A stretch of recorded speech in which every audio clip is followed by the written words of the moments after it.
तो मैं भारत सरकार के मंत्रालय से बात करके फिर 125 सीट यहां करके आऊं इस सभागार में, तब मेरा भी स्वास्थ्य मंत्री रहना ठीक होगा और आप लोगों का भी प्रिंसिपल और सुपरिटेंडेंट रहना ठीक होगा, नहीं तो हम तीनों का रहना बेकार होगा।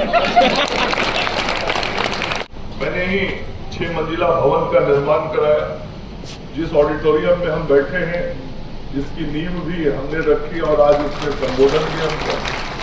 तो ये कोई हमने एहसान किया ऐसा नहीं है कि हम इस संस्थान को उसी तरीके से राष्ट्रीय स्तर का नंबर 1 यूनानी संस्थान बनाएंगे, हमारा फर्ज है, ये हमारी जिम्मेवारी है। और बेहतर करना है, स्वास्थ्य व्यवस्थाओं को भी और बेहतर करना है। और हमारे प्रिंसिपल और सुपरिटेंडेंट साहब दोनों से मैं गुजारिश करूंगा कि आप सब लोग जिस सोच के साथ, जिस परिश्रम के साथ काम करते हैं, इसमें थोड़ा और गति आप लोग लाएंगे तो सरकार हर प्रकार से सहयोग करने के लिए आपको तैयार है।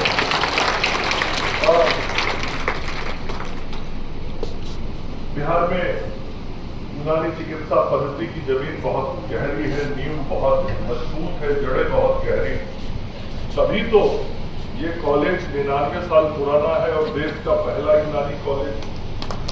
इसलिए इस चीज की शुरुआत हमारे देश में इस पटना की धरती से हुई।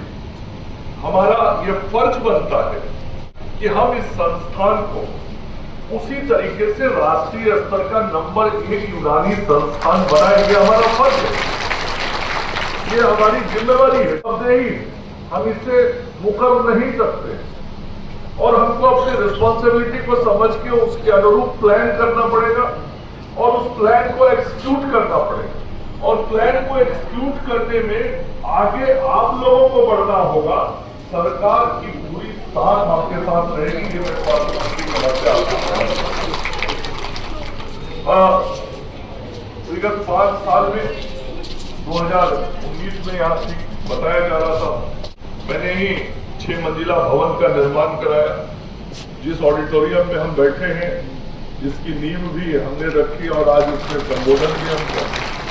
तो ये कोई हमने एहसान किया ऐसा नहीं है। मैंने कहा ये हमारा फर्ज है, हमारा ये दायित्व है, जिम्मेवारी है, रिस्पॉन्सिबिलिटी है।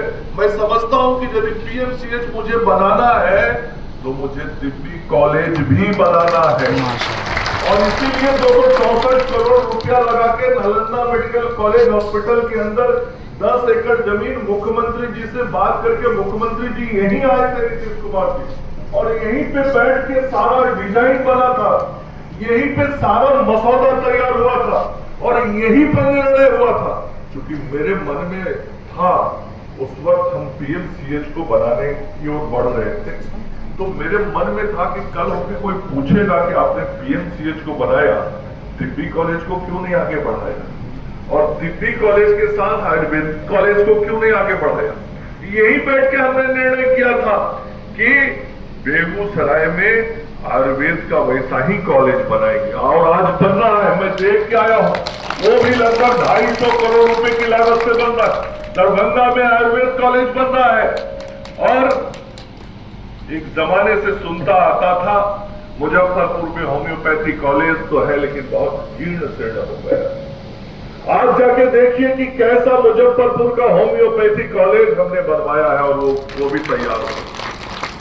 तो जिम्मेवारी का एहसास करके उस दिशा में काम करना पड़ता है। मेरे मुख्यमंत्री जी सदैव मुझे कहते हैं, स्वास्थ्य के क्षेत्र में मंगल जी आपको जो भी कर रहा है, जो भी सकारात्मक कदम उठाने आप उठाइए, कीजिए, कभी भी राशि उसमें बाधा नहीं आएगी।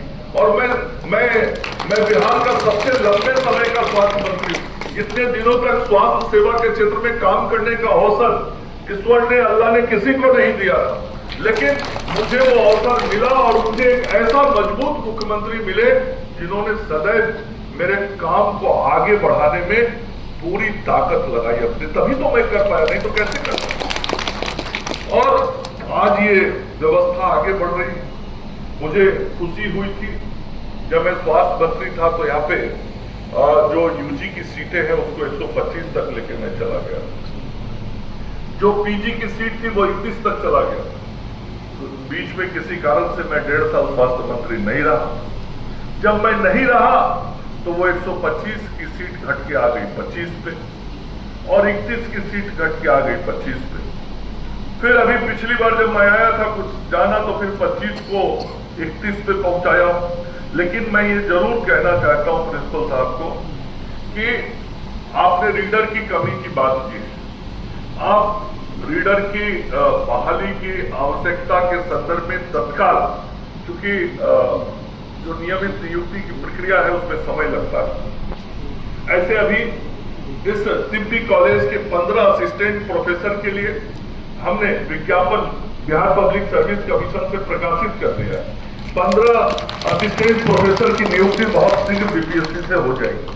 लेकिन आपको रीडर की और आवश्यकता है, तो आप संविदा के आधार पर रीडर की नियुक्ति के लिए विभाग को आग्रह कीजिए, मैं उस काम को कराऊंगा। मकसद मेरा केवल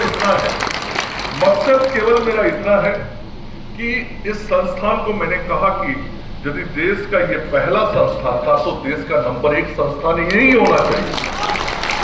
दूसरा कुछ कैसे हो जाएगा जब मैं पहला था, और उसके लिए यदि कुछ करना है तो हम करेंगे। और हम रीडर की तत्काल संविदा पे बहाली करेंगे, फिर नियमित बहाली की दिशा में जाएंगे।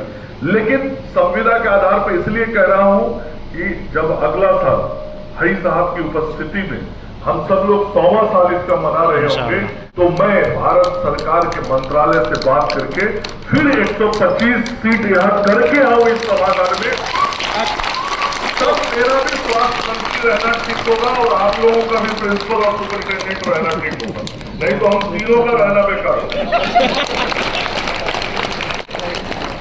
यह काम हम लोग कर सकते हैं, दूसरा तो करेगा नहीं कोई। बाकी काम समाज को करना होता है, तो बाकी काम समाज करेगा, लेकिन जो काम हमको करना है उस काम को हम जरूर करेंगे।